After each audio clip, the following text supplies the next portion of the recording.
Des affrontements entre cultivateurs et éleveurs dans les provinces du Sila et de Ouadaï, à la frontière entre le Tchad et le Soudan, ont fait plus de 50 morts depuis le 9 août dernier, selon la présidence, qui ne dresse pas de bilan plus précis. Suite à ces affrontements, le président a déclaré ce dimanche l'état d'urgence qui va durer 3 mois. Depuis plusieurs dizaines d'années, la province du Ouadaï, zone de transhumance, est en proie à des conflits entre éleveurs nomades arabes et cultivateurs autochtones ouadaïens. S'il y a encore des conflits entre arabes et ouadaïens, vous en avez tué 10 de chaque côté afin de sauver la majorité.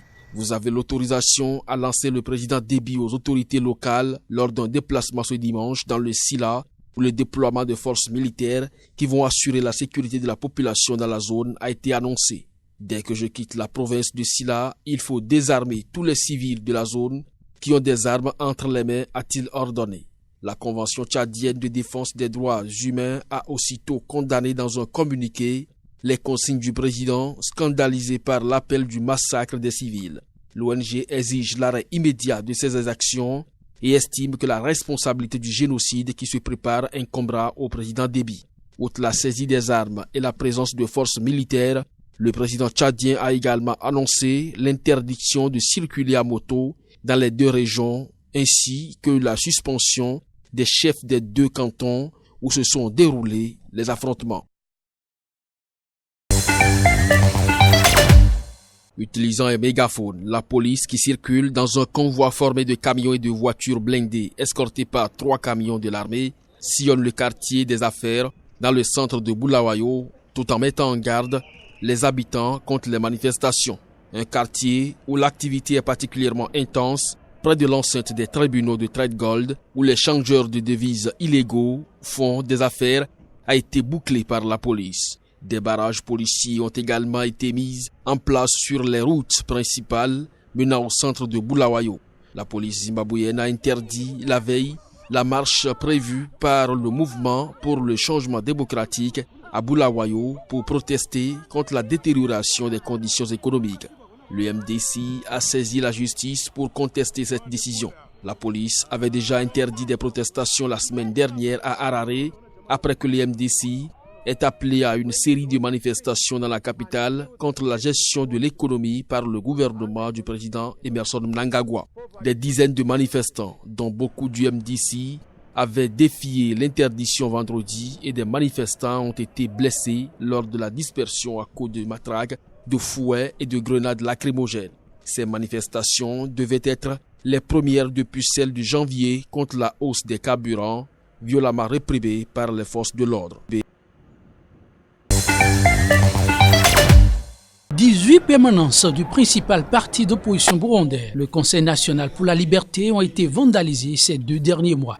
Il s'agit d'un bilan rendu public par le porte-parole du parti qui attribue ces actes au parti au pouvoir. Alors que le parti devrait inaugurer dimanche 9 permanences dans la commune de Moura de la mairie de Bujumbura, celle de Mouzama a été détruite dans la nuit.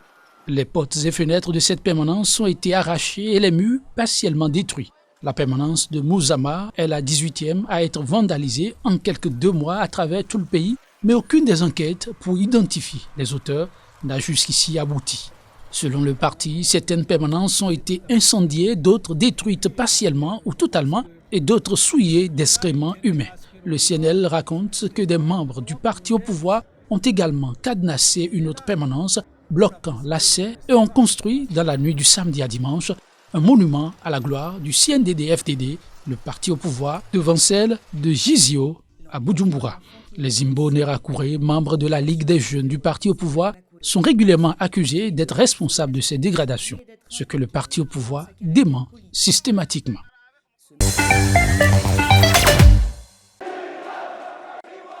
Doyen des partis d'opposition en Algérie, le Front des forces socialistes souhaite qu'à l'instar du Soudan, l'armée ouvre des négociations sur une transition démocratique pour résoudre la crise politique en Algérie.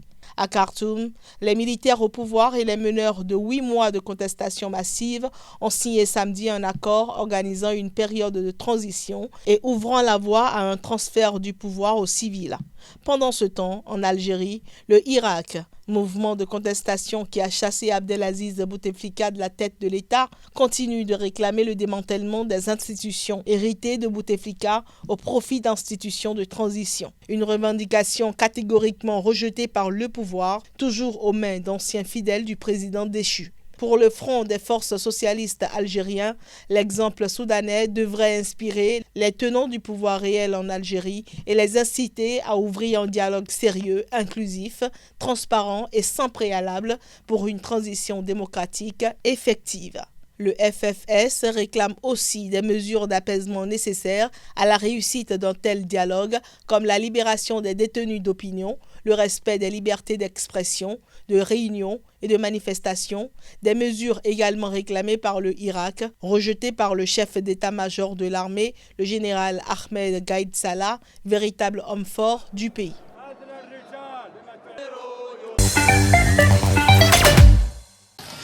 Balale.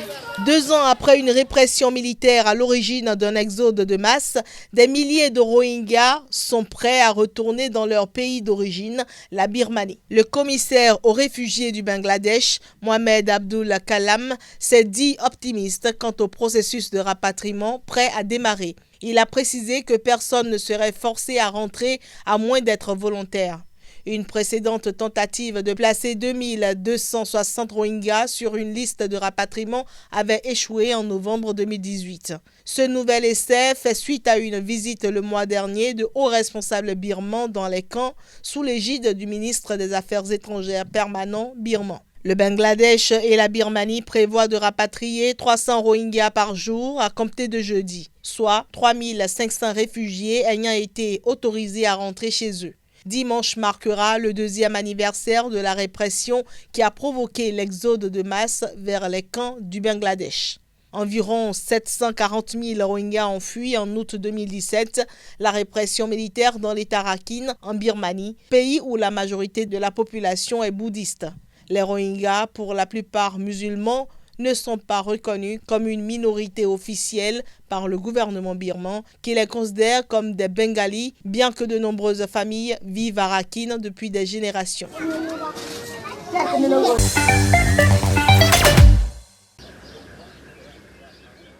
Le procès d'Omar El-Béchir s'ouvre alors que le processus de transition vers un pouvoir civil attend son premier acte concret avec la désignation des membres du Conseil souverain.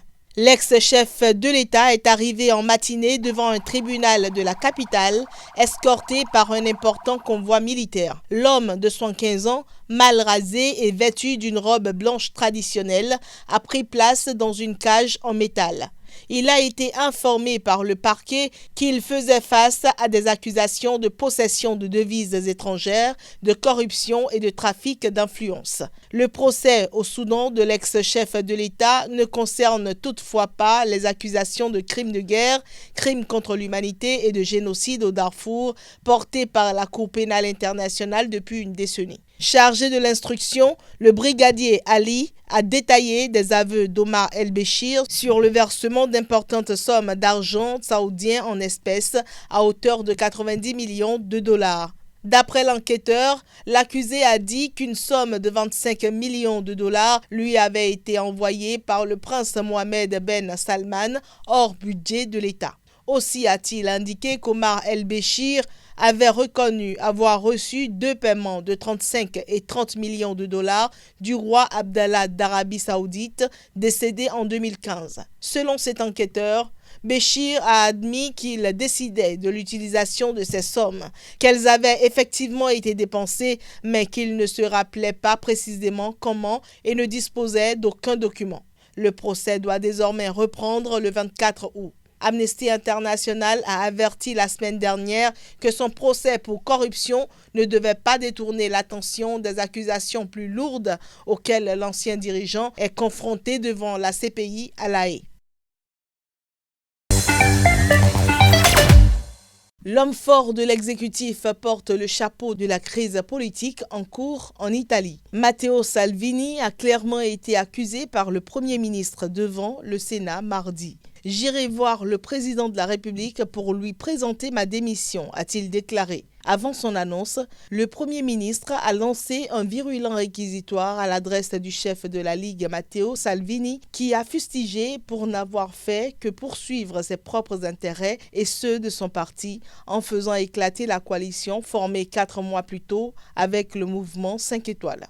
Il estime que faire voter les citoyens est l'essence de la démocratie, mais leur demander de voter tous les ans est irresponsable. Il faisait ainsi référence aux pressions de son vice-premier ministre pour obtenir des élections immédiates afin de capitaliser sur des sondages très favorables. Dans son discours à charge contre Salvini, Conte a accusé le ministre de l'Intérieur de faire courir de graves risques au pays et évoqué le danger d'une spirale économique négative pour la troisième économie de la zone euro. Dans sa réplique, Matteo Salvini, invoquant la protection du cœur immaculé de Marie, a assuré qu'il referait exactement la même chose et s'en est pris à ses ex-alliés du mouvement 5 étoiles qui, selon lui, disent toujours non et bloquent tout.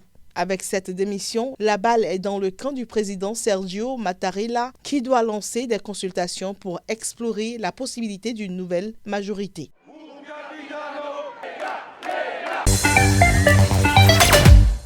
L'annonce de la composition du Conseil souverain devant conduire la transition au Soudan était prévue dimanche, mais jusqu'à mardi, toujours rien. Cet organe, qui comptera une majorité de civils, doit superviser la transition d'environ 3 ans devant permettre au Soudan de tourner la page de 3 décennies de règne du général Omar el-Béchir.